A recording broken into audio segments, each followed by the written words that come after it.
Alright guys, Christian over at Infit Car Stereo. We just got the new Mark 7 kit in from our supplier overseas. It's not a bad kit. I think it needs some work. These are the brackets it comes with now. So this goes in here. You're going to cut open the dash. It's going to go on each side. And then these attach to the radio. Alright, what we did is that it comes with this, like the little slots. You see them? Almost like little holes. We found that didn't match perfectly our ILX radio. So we drill out our kits so you can fully adjust. It's not just the little adjustments they give you. So we modify that. We're also, you need the antenna adapter we include, and we extend the cable for the antenna adapter so it plugs right in. And we also have the plug and play behind the radio, so everything just plugs straight in. You don't have to cut any wires. We're not gonna show you the full install because since the first one we did, everything went fine. It looks, since the first time we ever worked on the car, it didn't go in perfect.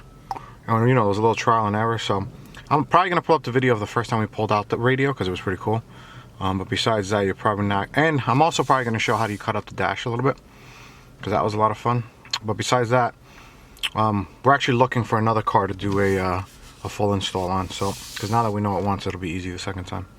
But let me show you what it looks like kind of behind the scenes. All right guys, so here's the story. The radio came with these brackets.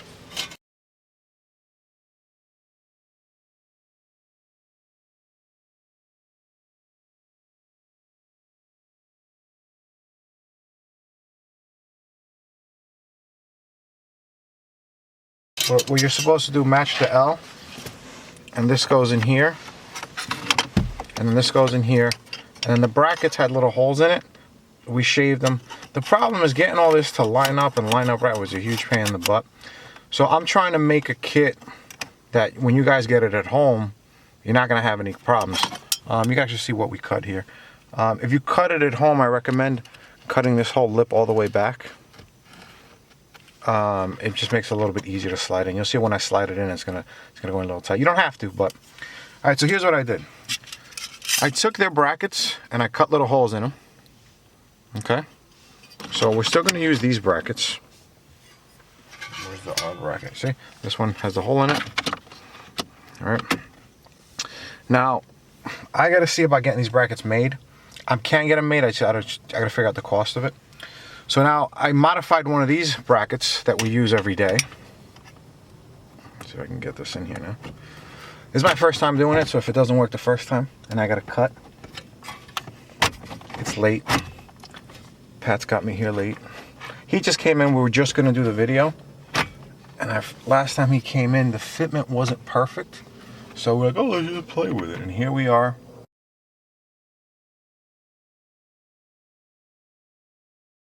He got here at 1. I don't even know. It's like 6:37. No. All right. So now that we did that, it's going to include these little half U's. Just going to pop these. Well, I can see it on this side, so I'm going to pop this in there. And it should pop all the way through, just like that. And this should pop halfway through. I'm only going to use 2 right now because in case I got to get these out, I don't feel like having to be here for 8 years. There it goes, a little lower.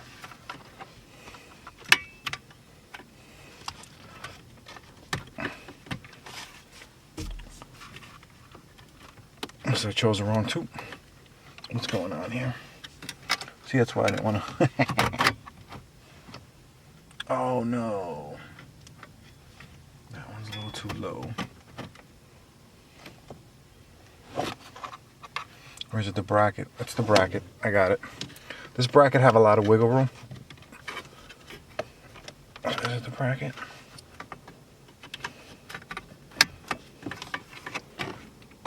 Yeah, it's the bracket.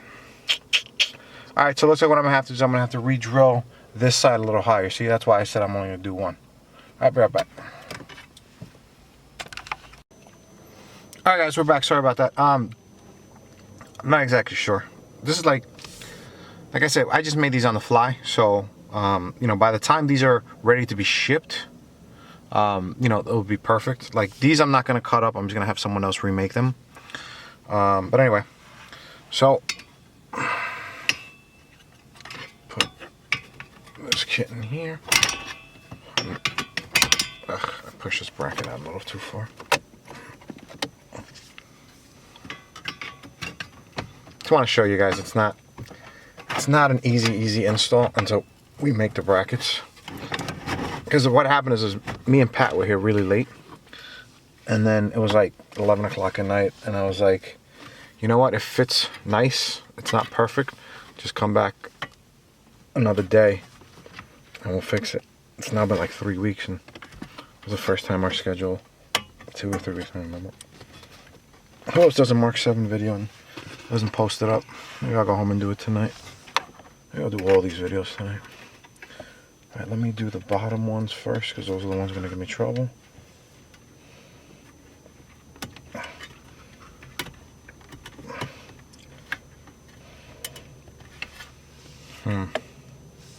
See, I don't know if that's going to go in. You know what? I'm going to notch the car. I'm just going to notch it. It takes 2 seconds. Now, when you guys do air ride, you notch your frame. What's a big deal? Alright guys, so we notched up the hole. We use a little bit of trial and error. So it turns out that these mounting holes are too low. So what we're going to do is we're going to use just the 2 top ones. You'll see what I mean. Alright, so first thing you're going to do is put the bracket up. And I'm going to put the left side bracket too. Alright. This is up. Alright.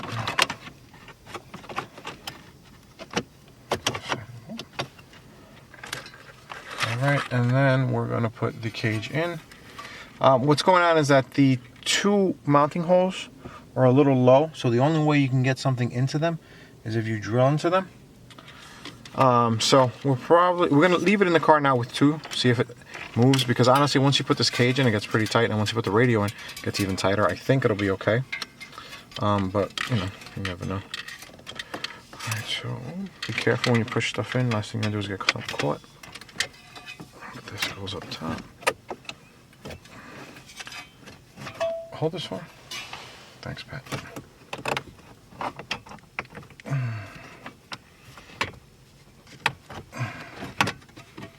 Alright, so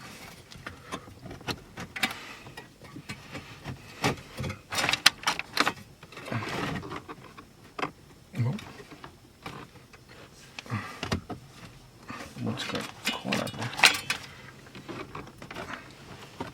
Oh, it's a factory harness up here. Careful. That should be clipped up to something. There you go. Sometimes customers take apart their cars. It's alright. Worked on enough of his cars to not care. That's why I said when you do it, cut. Alright, so I'm just gonna find the 2 top holes. This is I like this better because the radio stays in place, and also the adjustment is adjustable. This is for the ILX.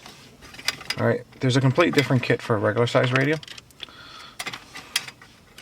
Alright, so there you go. There you go. Don't forget we moved the holes here, which is why I just moved a little. Alright, so let's put the radio in. The brackets we just cut up, and we had to recut them because when we first put them in, we had lined up the holes, the black marks to the holes, but we had actually lined them up upside down, so the holes were done wrong. So we had to re-drill them. I'm going to use Pat's car as a demo anyway. So he's going to get the real ones, the original ones. So when I get the real done. So this isn't the last video you're going to see of this car. Plenty more. And you see, everything's in there. Now it has a little bit of wiggle room, but not much. But now when you put the front face on, you'll see it fits perfect. You see? And that's a little bit of wiggle room. That'll be fixed on the final one, because the plates we're making, we're going to be probably specific for this radio. Trust me, we had the other ones. it was not even, it took, what, how long you think? But actually, you know what? It took us 2 hours of messing around, and I got to like 11:30, and I was like, I gotta go home. And Pat spent the whole Saturday trying to get it going, and it wasn't too easy. It's just, there's nothing solid you can mount to, so. But that's the thing.